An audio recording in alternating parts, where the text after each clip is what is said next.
ako ngayon ay nagtipon-tipon dito.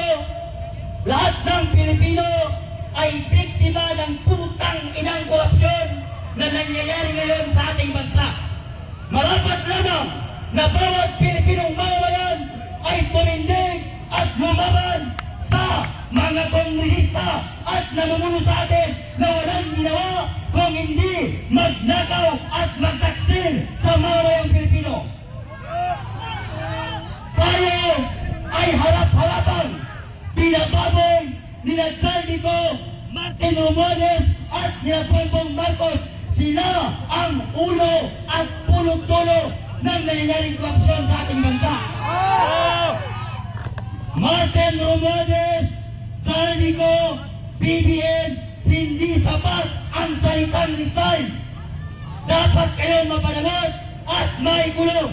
Kung meron lamang death penalty sa ating bansa, marapat lamang na sila ang mga politiko na patayin sa silya elektrika. Sapagkat lahat tayo ay nagpapakahirap magtrabaho. Naranasan ba ng mga kongresista at mga politiko na yan na magtrabaho ng 24 hours para may mapakain sa pamilya? Naranasan ba nila na sumakay ng jeep habang papasok ng trabaho? Nagtatrabaho tayo ng 12 hours, 8 hours, ang sahod natin 525 pesos lamang. Pag kumuha ang putang inang gobyerno, SS 1,700, Pag-ibig 1,700, PhilHealth 1,700, ang sahod natin walang natitira. Ng mga politikong nakaupo, hindi nila nasubukan na magtrabaho at magkaroon ng sahod na minimum. Hindi nila nasubukan lumusong sa baha.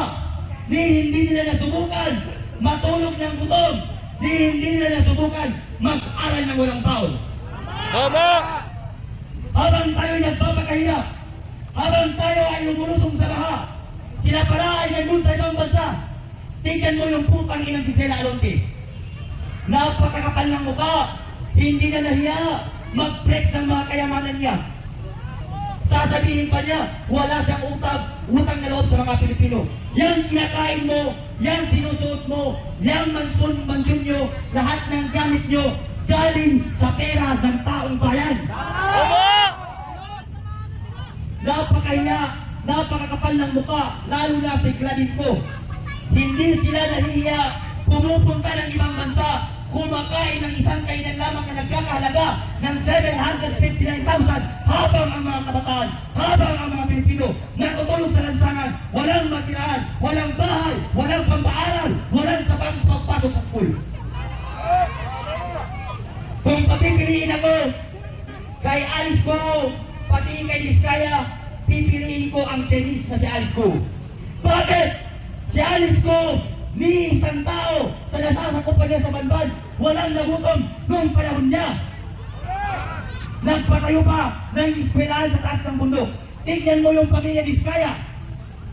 Habang tayo lumulusong sa baha, nagugutom, naghihirap, sila ay nagpapakasarap sa binabayad nating buwis.